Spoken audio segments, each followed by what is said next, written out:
Un gran y cariñoso saludo en el nombre de nuestro Señor Jesucristo, como bien decimos acá, gracia y paz. Contentísimos, contentos, principalmente porque has estado acompañándonos a través de esta nueva serie temática relacionada con la iglesia. Con la iglesia, no la iglesia denominacional, principalmente a pesar de que desde la honestidad presentamos una postura denominacional también, pero desde una mirada en que la iglesia somos cada uno de nosotros. Nosotros somos ese templo donde habita el Espíritu Santo y donde estamos llamados a ser misioneros porque Jesucristo ha sido el mayor de todos los misioneros, el misionero más grande a través de toda la historia y ha tenido grandes hombres que han sido misioneros tremendos. Pablo, Moisés, Isaías, Esteban, cada uno de ellos en su época, en su contexto, bajo su mirada, bajo su perspectiva, el Señor los ha utilizado para ser misioneros. Usó a pescadores simples, hombres eh, que fueron llenos del Espíritu Santo, a quien el Señor Jesucristo también les dijo que iba a dejar el Espíritu Santo para que pudiesen trabajar en él. Hemos estado mirando en esta serie temática sobre la iglesia y su misión que queremos llegar a distintos pueblos, a pueblos como comúnmente llamamos no alcanzados, porque no tienen a lo mejor la cultura cristiana, no tienen esa posibilidad. Hoy día quiero hablar acerca de las misiones, las misiones que se desarrollan de manera transcultural. Para ello quiero invitarte a que podamos ver dos versículos, dos textos básicos o textos de introducción, dos textos claves que se encuentran en Hechos capítulo 17, Hechos de los Apóstoles, capítulo 17. Busca ahí en tu Biblia los versos 22 y 23. Puede ser que a lo mejor en tu versión o en la mía pueda ser distinto, pero lo que Pablo, perdón, lo que Lucas quiere mencionar acá, ya que el libro de Hechos, la recopilación del libro de Hechos, principalmente fue desarrollada por la recopilación y el trabajo de Lucas como un investigador. Eh, entonces, en el capítulo 17 nos dice más o menos así para que lo podamos ver. Tengo dos versiones que me gustaría que pudiésemos observar para introducir el tema. Una de ellas es la versión Reina Valera, la que más conocemos, y la otra es la nueva versión internacional. Eh, Ambas dos tienen una misma intención. Miramos lo que Pablo nos quiere decir acá.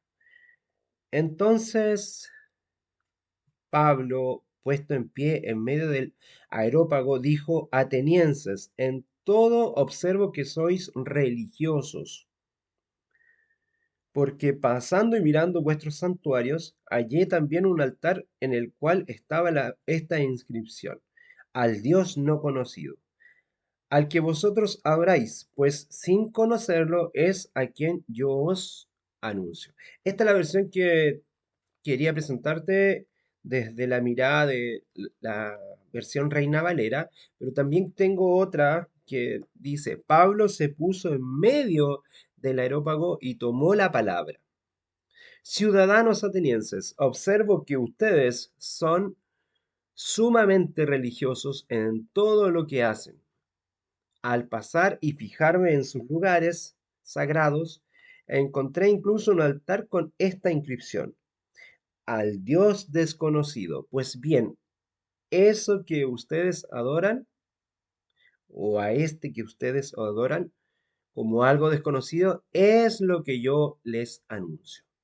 Bueno, con estos dos versículos, desde la Reina Valera y de la nueva versión internacional, que me gusta un poquito más como lo dice la nueva versión internacional porque es como más cercana, eh, vamos a pedir la dirección del Espíritu Santo para hablar un poco acerca de esta visión misionera transcultural. Y ahí vamos a entrar a revisar un poquito el concepto. Querido Dios, te damos las gracias porque a través de estas reflexiones, de estas meditaciones cristianas, podemos acercarnos primeramente a ti, podemos también dejarnos guiar por el Espíritu Santo para compartir el Evangelio. Nosotros, cada uno de nosotros somos un templo donde el Espíritu Santo puede habitar, donde tu Espíritu puede habitar para que podamos reflejar a Jesucristo. Ese es el único sentido, porque la misión puede determinarse principalmente siendo un testigo. Podemos tener muchas acciones misioneras, muchas metodologías, muchas formas de alcanzar al mundo, pero principalmente lo haremos a través de la testificación.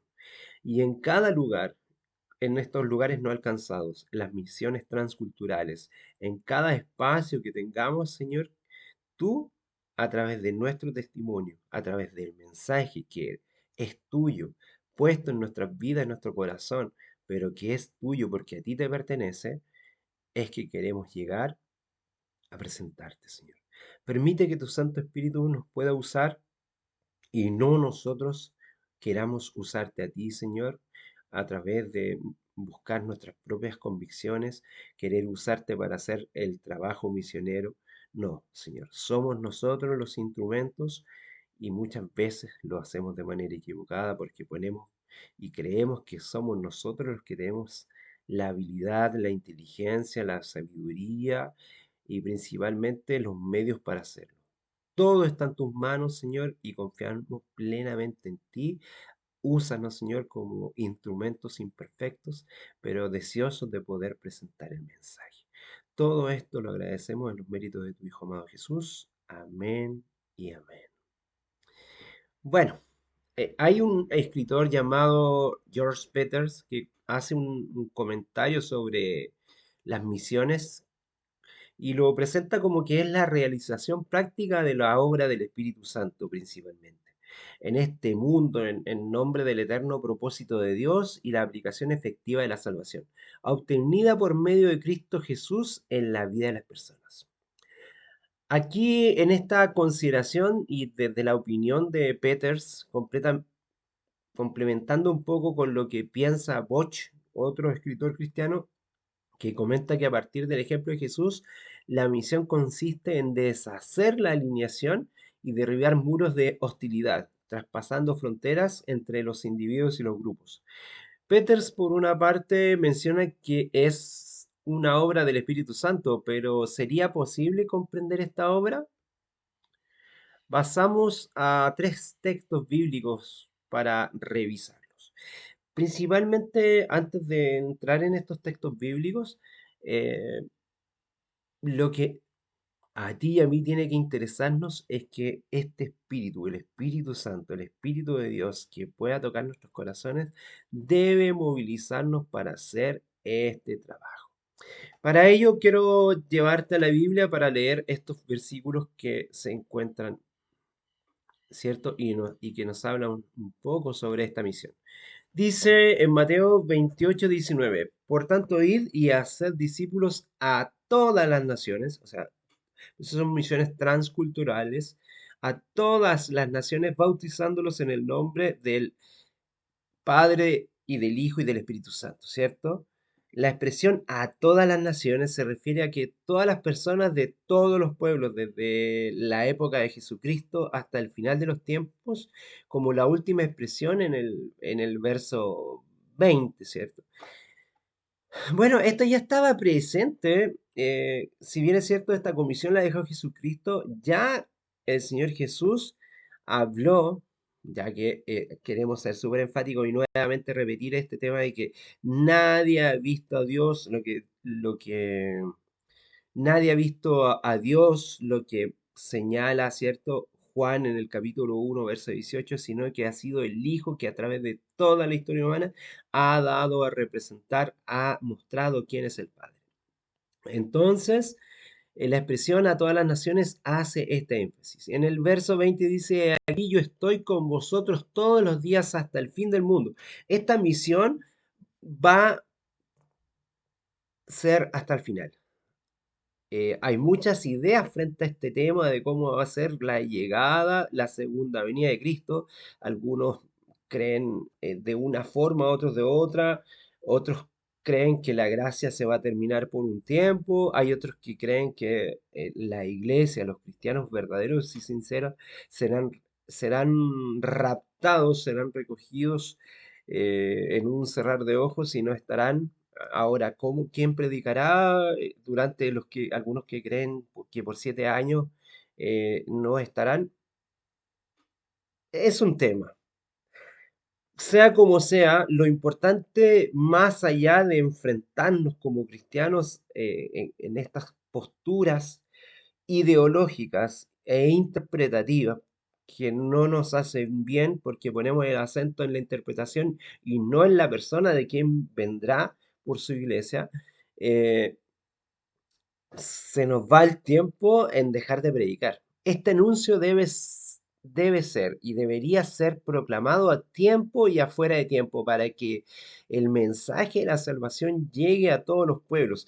Es un mensaje de salvación porque está puesto en la persona de la salvación y es un mensaje de liberación porque Cristo a todos nos quiere liberar. Cristo a todos nos salva, pero también a todos nos liberta, a todos nos entrega el regalo de la salvación, pero principalmente el regalo de la salvación para que tú y yo nos sentamos libres de adorarlo, de vivir y ser seguidores de una manera voluntaria.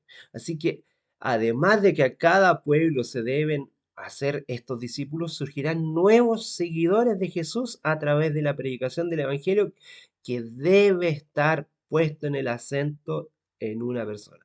Como dice Mateo 24, cuando se predique este evangelio, o sea, este verdadero evangelio.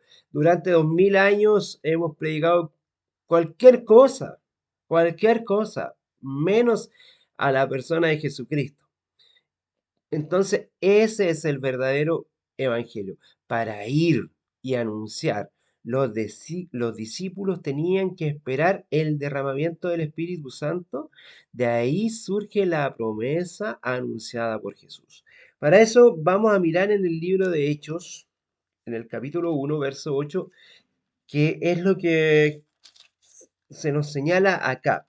Hechos 1, verso 8. En este contexto está hablando de la promesa del Espíritu Santo y cuando Jesús está ascendiendo al cielo y dice lo siguiente en el verso 8. Voy a empezar del 7, del 6 incluso, para que se quede muy claro el contexto. Dice, entonces los que se habían reunido, que era un grupo grande de personas, muchos piensan que eran los 11 discípulos. Recuerda que ya Judas no estaba presente entre ellos, sino que habían 11 de ellos. Le preguntaron diciendo, Señor, ¿cuándo restaurarás el reino a Israel? ¿Será en este tiempo? O sea, mira, todavía como no estaban llenos del Espíritu Santo, todavía ellos habían visto la resurrección de Cristo, eh, algo comprendían de que su reino era espiritual y no mundanal, pero aún en la mentalidad de ellos, en la mentalidad de seguidores, creían que Jesucristo resucitó para restaurar el tiempo en su tiempo. O sea, había resucitado Jesucristo para restaurar el reino de Israel. Señor, de muchas formas, de muchas maneras, a través de toda la historia les habló por los profetas, por sus padres, habló por medio de hombres consagrados, habló por intermedio del Espíritu Santo, entregando el mensaje, y aún los seguidores de Jesús, Jesús estaba por subir al cielo, y había un grupo aproximadamente de 500 personas que le están preguntando, Señor, ¿en qué momento tú te vas a mostrar como el Mesías? Porque bueno, ya incluso volviste de la muerte. Dice, Señor, ¿en qué momento restaurarás el reino a Israel? en este tiempo, la pregunta, mira, y Señor, lleno de amor y de compasión, de paciencia, de misericordia, les dice, no os toca a vosotros saber los tiempos o las ocasiones que el Padre puso en su sola potestad. Y ahora viene esta respuesta, que es la que quería presentarle a ustedes, sin dejar de mencionar el contexto. Dice, pero recibiréis poder cuando haya venido sobre vosotros el Espíritu Santo. Imagínate, hombres que vieron la resurrección de Cristo, hombres que vieron a Cristo volver, hombres que acompañaron a Jesús por estos 40 días que siguió anunciando el reino, hombres que se levantaron de la tumba cuando Cristo fallece, hombres santos resucitan para predicar con él, eh, aún no entendían, porque no había llegado el Espíritu Santo. Qué importante es que el Espíritu Santo pueda llegar a tu vida para que realmente puedas presentar quién es Cristo. O sea, lo puedes haber visto resucitar y aún no entender quién es Jesucristo.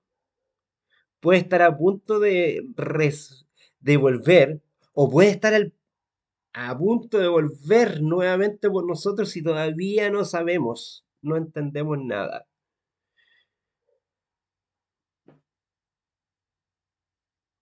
y no entendemos nada. Perdón que me quede en esto. Dice la expresión hasta lo último de la tierra se hace realidad en la vida de algunos discípulos que avanzaron en el anuncio del Evangelio, sin dejarse intimidar por las posibles dificultades que se puedan presentar, las dificultades que puedan surgir. Cuando leemos, ¿cierto?, el libro de los hechos de los apóstoles, notamos que este testimonio le sucedió a los cristianos del primer siglo. Felipe, Felipe fue a Samaria, Hechos 8 nos presenta eso. Felipe presentó el mensaje, a Éfeso también en Hechos 19, a Roma también en Hechos 28, entre otras. Estos discípulos de Cristo enfrentaron desafíos culturales y recibieron la gracia y la sabiduría de Dios a través del Espíritu Santo para cumplir su misión. Lucas, quien recopila las historias de los diáconos, de los discípulos, de los mensajeros de los apóstoles que trabajaron por Cristo, de todos estos hombres, escribe que los discípulos recibían poder del Espíritu Santo y se convertían en testigos. Eso es el énfasis principal, ser testigo de Cristo a través de tu testimonio, más allá de ser un predicador elocuente, ya más allá de tener la capacidad homilética de presentar un mensaje, es ser un testigo. El Señor nos ha llamado a que nuestro mensaje sea por testimonio. Ese es la traducción más adecuada en ese sentido, en sentido no jurídico, estaría relacionada a una atestación de actos y comunicaciones dignos de mención. Todo lo que el Señor ha hecho en tu vida y en en la mía es lo que podemos presentar. Por último, una atestación que conduce a la muerte. Este sería un trasfondo para un posterior uso técnico de mártir, el mensaje mártires de Cristo. Esto sería una consecuencia extrema para aquellos dispuestos a participar y cooperar de esta gran comisión, ¿verdad? Por ejemplo, en el caso del apóstol Pablo, uno podría preguntarse cómo un implacable perseguidor de los cristianos, llamado Saulo, todavía como Saulo, se convirtió en testigo de Cristo. ¿Pasó por algún entrenamiento? ¿Qué clase de entrenamiento era ese? En la carta a los Gálatas, Pablo dice que partió para Arabia y permaneció allí durante 3 años. Parece que en ese periodo fue importante para que Pablo creciera en esta comunión con Dios al mismo tiempo que su carácter se preparaba para trabajar en una misión que avanzaba simultáneamente. Pero él también tuvo un encuentro con Cristo al ver a Andrés, a un diácono de origen prosélito, con un nombre no judío incluso. Mira qué loco, hay algunos nombres incluso de los discípulos. Hay dos Felipes, hay un Andrés, hay nombres que ya incluso había impactado tanto la cultura griega que incluso los nombres de los hijos del pueblo o el llamado pueblo de Dios, porque Abraham, ya desde Abraham, Dios quería bendecir a todas las naciones, pero los que llamados pueblo de Dios tenían nombres extranjeros, ya no nombres tradicionales ni con un significado desde, desde una perspectiva judía, nombres como Andrea o Felipe, discípulos, dos Felipes nombrados, uno apóstol, otro diácono, Andrés, ¿cierto? También la misma situación. Nombres que no tenían un origen hebreo, ¿cierto?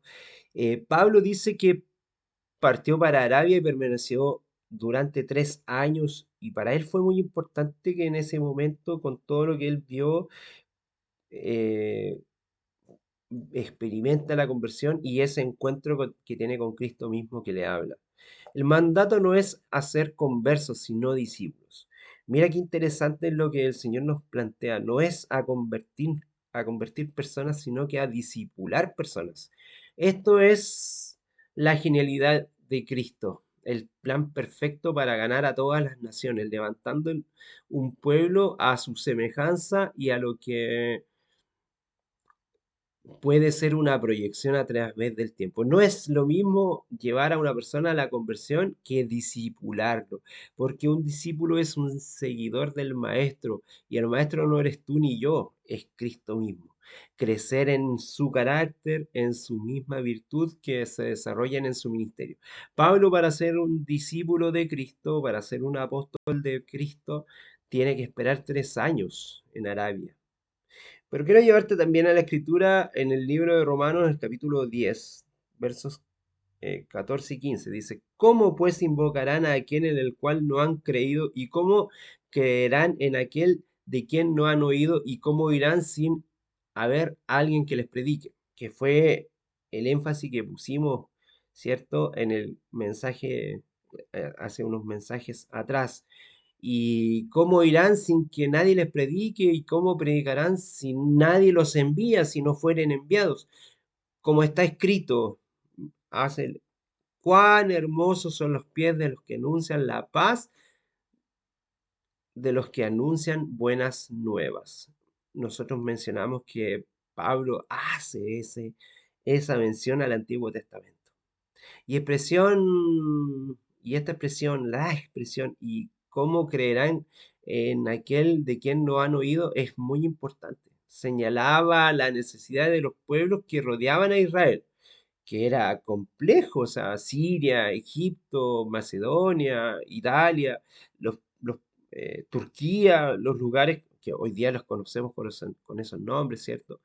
Pero estamos señalando a pueblos que eran completamente distintos al pueblo judío, con otras tradiciones. ¿Cómo iban a ellos poder entregarles un mensaje si ellos no tenían una mirada transcultural? ¿Cómo podrían presentar a estos pueblos el anuncio del Evangelio cuando ellos tenían otras costumbres? Aquí es donde aparece y surge lo importante y lo relevante de las misiones transculturales. ¿Qué son desde una perspectiva bíblica? Primero, desde esa perspectiva bíblica, las misiones transculturales son aquellas en las que un seguidor de Cristo, como el apóstol Pablo, por ejemplo, en Hechos 17, deja el país de origen, Israel, y va a otro país, como Grecia, va a otro país como Italia, a Roma en realidad no, no era conocido como Italia en ese tiempo. iba a Roma, principalmente a la capital, con el fin de comunicar el Evangelio de la salvación de Cristo a personas con diferentes formas de pensar, con diferentes idiomas, con diferentes hábitos, con distintas tradiciones, con diferentes credos y con distintas convicciones. Pero es por eso que el mensaje misionero es transcultural. Bueno, una de las habilidades, las capacidades que tenía Pablo, y que el Señor también, con todos sus defectos, con todas sus incapacidades, también utilizó sus capacidades. Una era la capacidad idiomática y Pablo tenía la nacionalidad romana y tenía la cultura griega como conocida, además de ser un hombre conocedor de las tradiciones judías. Por eso para él fue fácil hablarle al judío como judío, al romano como romano, al griego como griego. Una habilidad que él poseía y que el Señor utilizó muchas de sus dificultades, muchos de sus defectos y su forma de carácter para utilizar esa habilidad que él tenía. Una de las características sobresalientes de esta práctica son los desplazamientos que conducen a conocer geográficamente nuevos lugares con el objetivo principal de evangelizar a quienes nunca han oído hablar del mensaje de salvación. Pensando en las misiones transculturales, podemos mencionar la perspectiva definida como por Ronaldo de Almeida, por ejemplo, comentando que las misiones transculturales involucran, entre otras ciencias, la antropología y la lingüística, además de conocimientos técnicos como la enfermería o la pedagogía que facilitan la entrada de los misioneros a los pueblos a ser evangelizados, considerando el hecho de que ingresan a una realidad de vida completamente distinta, completamente diferente, y los misioneros tienen el desafío de estudiar previamente los aspectos históricos, histológicos, sociológicos, religiosos y teológicos del público objetivo. Pablo ya tenía esa habilidad. Eh, para él, en su énfasis, desde conocer la cultura griega y desde conocer la cultura, fue fácil. Cuando comenzamos a hablar, desde Hechos 17, 22 y 23, Pablo sabe atraer al público, sabe y conoce cómo piensan los atenienses y por eso puede hablar con ellos. Sabe cómo piensan los romanos porque él también conoce la cultura romana. Pero muchas misiones transculturales a través de la historia también fracasaron y tenemos que ser honestos desde ahí. Muchos misioneros cristianos, al no entender y al no ponerse en el lugar de la cultura, vienen a imponer una idea y el cristianismo se impuso en muchos lugares sin tener un respeto, sin tener un cuidado y sin mirar la cultura donde estaba instalándose. Y fue un fracaso. Piensa tú que la Ventana 1040 o muchos lugares como la China, India y otros lugares, el evangelismo llegó hace muchos años atrás y no pudo entrar principalmente porque fue, y aquí lamentablemente no tenemos, no tenemos excusa y tenemos que hacernos cargo eh, por nombrar dos países, solamente en China y la India, donde hoy por intermedio del amor, por intermedio de la comprensión, por intermedio del respeto a la cultura, el cristianismo ha entrado principalmente por el amor y porque ellos han respetado la cultura para poder avanzar. Pero hace 200, 300, 400 años, cuando existió el colonialismo y se quiso instalar el fundamento cristiano, no resultó.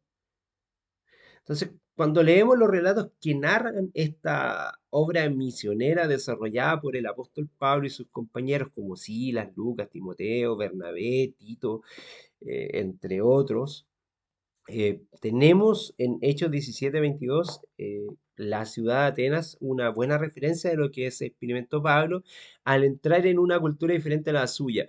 Pero él dice, en todo observo que sois muy religiosos. Pablo no es que tuviese una cultura tan diferente a la suya porque él entendía y comprendía y sabía ponerse en el lugar de. Él siempre dijo, al griego le voy a hablar como griego, al judío le hablaré como judío. Aunque no haya diferencia entre griego ni judío, aunque no haya diferencia entre hombre y mujer, tú sabes que al público que te estás dirigiendo tienes que hablarle desde su concepción, desde su mirada, porque así lo hizo el Señor principalmente. Recordemos los primeros capítulos, los primeros mensajes. El primer misionero es Dios que entiende y que con la idolatría desde donde saca a Abraham, quiere bendecir a todas las naciones y a través de sus siervos, después de Isaac, con Jacob, y en todo ellos va comprendiendo y va entendiendo.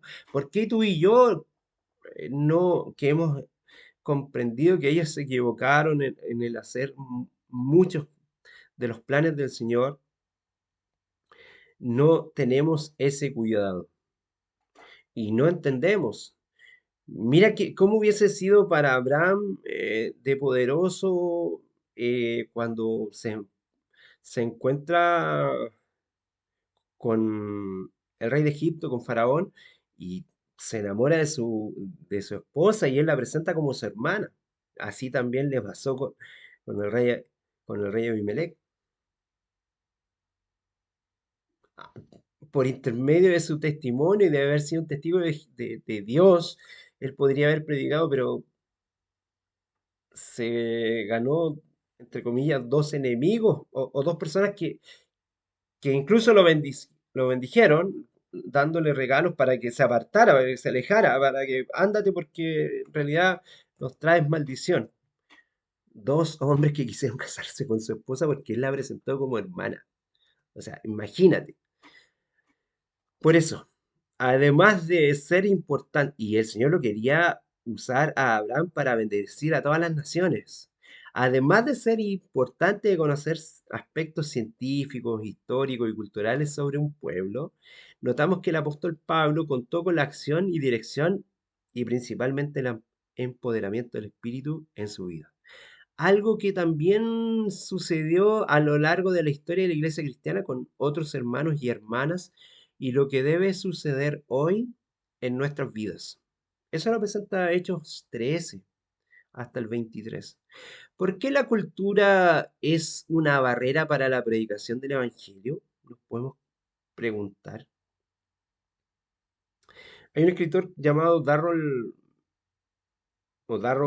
Miller que escribe que toda cultura tiene distintos tipos de ideas o distintas creencias. Según él, cada cultura tiene aspectos que impiden a las personas ver una realidad total.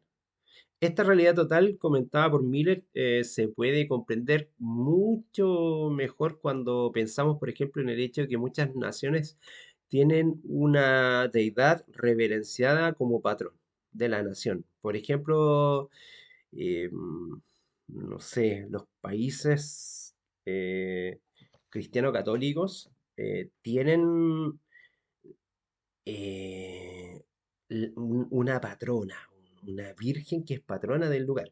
Acá en Chile tenemos a la patrona de Chile, la Virgen del Carmen. En México tenemos a la Virgen de Guadalupe.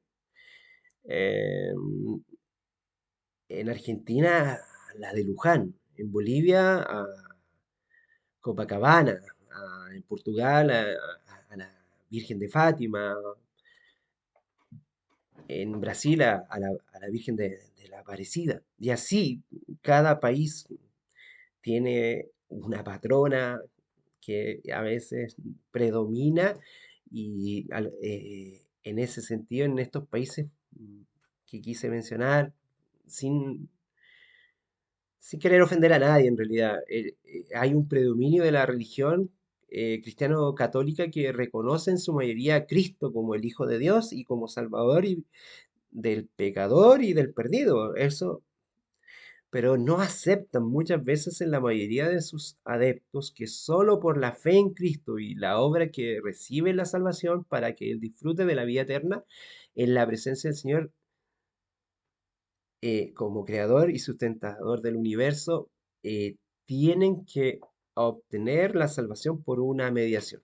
Pero nos pasa a los cristianos evangélicos también, que nosotros a través de nuestras obras, a través de lo que nosotros hacemos, a través de nuestros méritos, a través de que tú compartas un tratado, a través de que tú regales el libro misionero, a través de que tú hagas ciertas obras, a través de que tú levantes iglesias, implantas una misión y todo, así obtendrás, esa es tu mediación.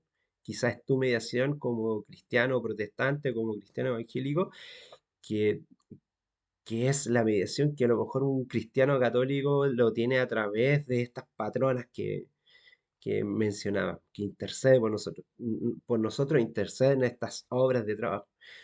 Piensa tú en el ladrón en la cruz que no fue a ninguna iglesia de ninguna denominación mm, cristiana, ni no era católico, no era ortodoxo, no era evangélico, no era metodista, no era protestante, no era bautista, no era adventista, no era de ninguna.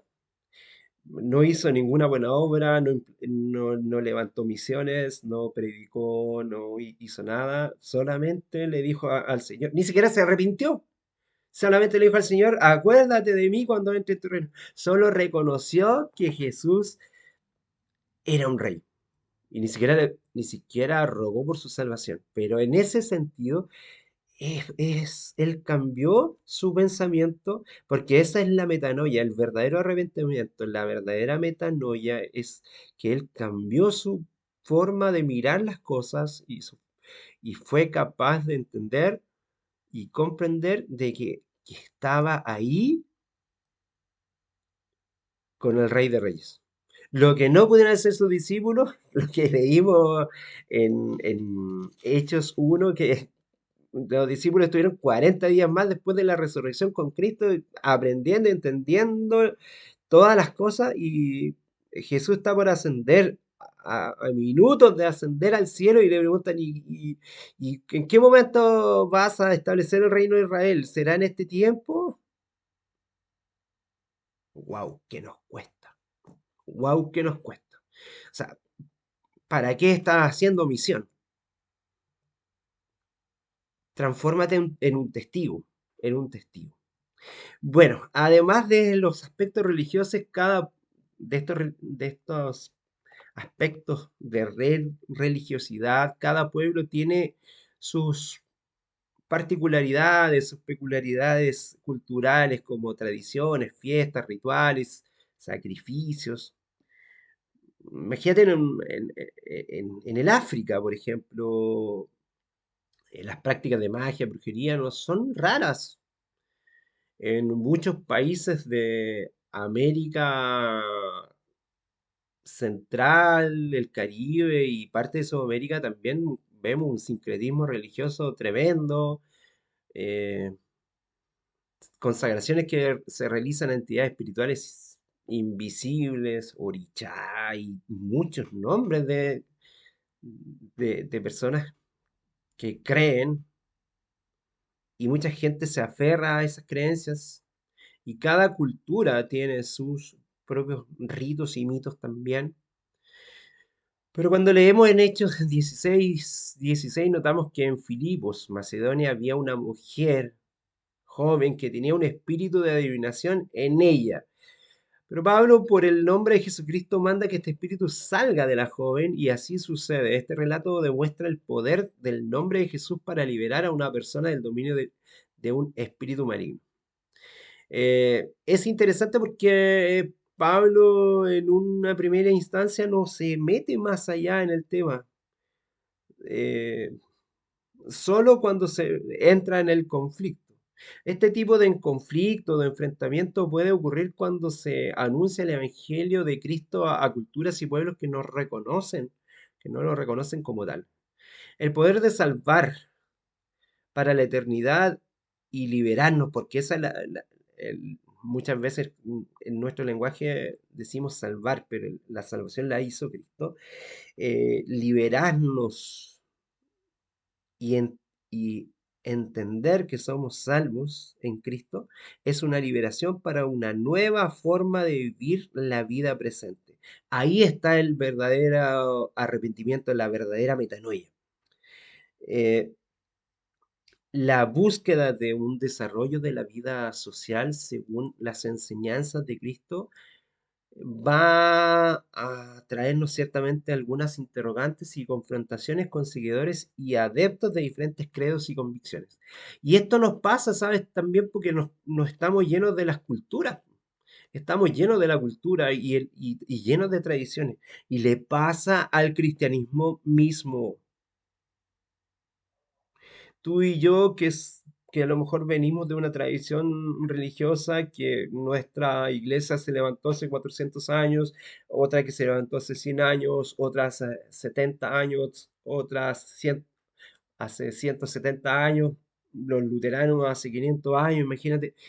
Cada uno de nosotros igual viene con ritos que están instalados desde el paganismo, ni siquiera no tienen un fundamento cristocéntrico tampoco. O sea, seamos honestos desde ahí. Entonces, vamos a dar un segundo espacio, un segundo tema, porque este tema no se agota acá, para dejarte invitado a que podamos mirar qué es la inmersión cultural.